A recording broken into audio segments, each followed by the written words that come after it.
대부분 공감은 그 자체로 하나의 감정이라고 생각합니다. 하지만 공감은 감정보다는 방식에 가까워요. 공감은 크게 세 가지로 나뉩니다. 타인이 어떤 감정을 느끼는지 인지하는 인지적 공감, 타인의 감정을 함께 느끼는 정서적 공감, 타인의 경험을 개선하고자 하는 공감적 배려로 나뉘죠. 공감은 먼저 친절의 마음에서 시작됩니다. 친절함이란 대가를 치르더라도 타인을 도우려는 성향입니다. 그런데 사실 친절은 오랜 동물의 세계에서부터 중요했던 나만의 생존 기술이었습니다. 인간은 개개인의 육체로만 보면 상대적으로 보잘것없는 존재였습니다. 하지만 타인에게 공감하면서 사회적 관계를 형성하고 집단 생활을 하면서 최상위 포식자가 될 수 있었죠. 하지만 최근 들어 도시가 성장하고 가족 규모가 축소되면서 서로 공감하고 깊은 관계를 가지는 사람의 수는 줄어들고 있습니다. 대신 일회성 만남, 가벼운 관계가 흔해지고 있죠. 이런 시대 속에서 공감은 무시되는 경우가 많습니다. 그래서 사회적 고립, 외로움 등으로 우울증 같은 정신적 병뿐 아니라 물리적인 병, 질환 발생도 어느 시대보다 높습니다. 인간 본성의 놀라운 유동성. 오랫동안 우리 인간 본성은 항상 일정하며 변하지 않는 것이라 믿었습니다. 하지만 우리는 평생에 걸쳐 새 뉴런을 만들면서 뇌도 변하고 본성도 변할 수 있다는 것을 알게 되었죠. 인간 본성은 유전과 경험이 합쳐 형성됩니다. 성인이 되기 전까지 부모에게 따뜻한 관심을 주로 받는 경우 공감은 더 쉽게 발달되죠. 성인이 되고 나서도 환경과 상황에 따라 공감 능력이 변하는데, 예를 들어 우울증을 심하게 앓는 중이거나 그 후에는 공감 능력은 현저히 줄어듭니다. 그러나 반대로 우울증, 트라우마 같은 순간을 이겨내면 타인에 대한 공감 능력이 높아지는 경우가 많아요. 타인이 겪는 문제가 얼마나 큰 문제인지 나도 잘 알고, 무엇보다 나는 그 문제를 이겨냈기 때문에 타인이 이겨내도록 도와줄 자신감이 있기 때문입니다. 공감 능력은 먼저 내 스스로가 이 능력을 발달시킬 수 있다고 믿어야 합니다. 공감 능력이 발달될 수 있다는 이야기를 듣기만 해도 실제로 능력이 변한다고 하죠. 공감의 작동 원리. 그렇다면 공감은 어떻게 작동되는 걸까요?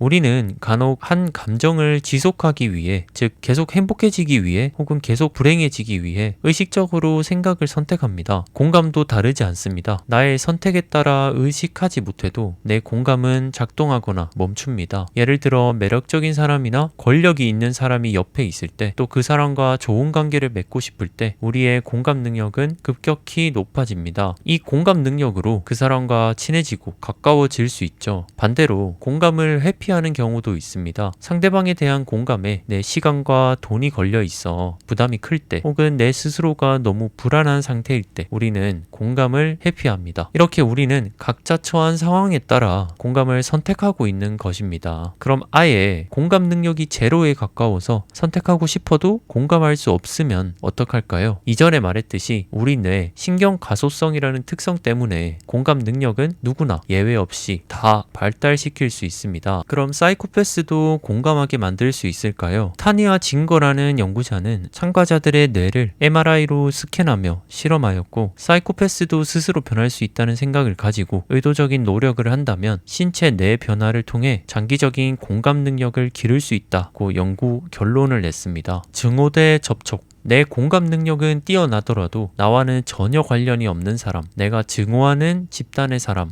즉 외부인에 대해서는 우리 공감은 일체 차단됩니다. 하지만 그들의 옳고 그름을 판단할 때도 먼저 공감 능력이 필요합니다. 무턱대고 선입견을 가지고 쉽게 판단하면 안 됩니다. 직간접적인 대화나 소통 같은 외부인과의 접촉을 통해 그들과 시간을 보내고 나서 그들의 입장을 공감할 수 있을 때라야만 그들에 대한 진정한 판단을 할 수 있습니다. 지나친 공감의 위험. 불안은 불쾌한 느낌을 주지만 도전에 맞설 에너지를 줄 수도 있습니다. 기쁨은 유쾌한 느낌이지만 너무 깊으면 조증으로 빠질 수도 있죠. 공감도 너무 많이 하다 보면 기력이 다 빠지고 스스로 감정 쓰레기통이 될 수 있지 않을까요? 또 그렇다면 공감을 평생 해야 하는 상황이거나 직업을 가진 사람은 어떡할까요? 불교에서는 자비란 타인의 고통을 떠안지 않으면서 그들이 나아지기를 염려하는 마음이라고 합니다. 공감할 때는 바로 이 자비의 마음을 가져야 합니다. 이 자비, 염려는 타인 고통을 단지 떠안고 가는 괴로움과는 다릅니다. 염려와 괴로움은 비슷해 보이지만 큰 차이가 있죠. 있죠. 둘 다 남을 도와주는 친절에서 비롯되지만 염려는 어떤 경우에도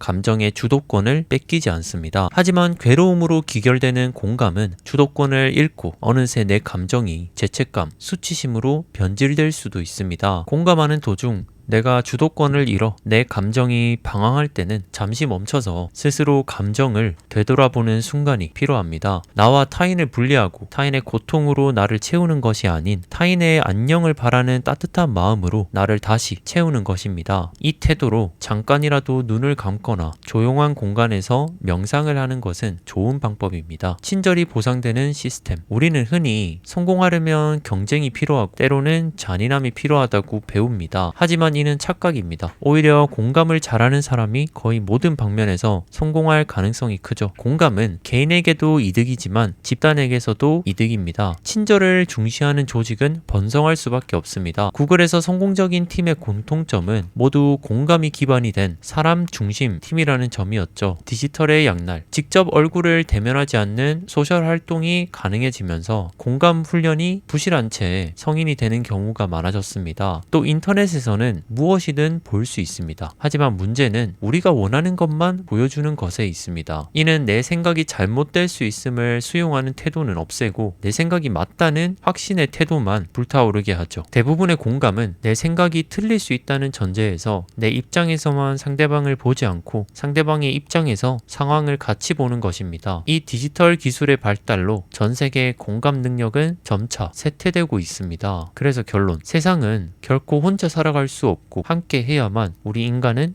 유전적으로 더욱 행복함을 느끼고 건강해집니다. 서로가 적이 되어 싸우기보다 서로의 입장을 이해하는 공감이라는 무기로 서로가 남을 내 편으로 만든다면 세상에 이것보다 더 큰 무기는 없을 것이고 더 큰 행복도 없을 것입니다. 지금까지 자밀자키의 책 공감은 지능이다 였습니다.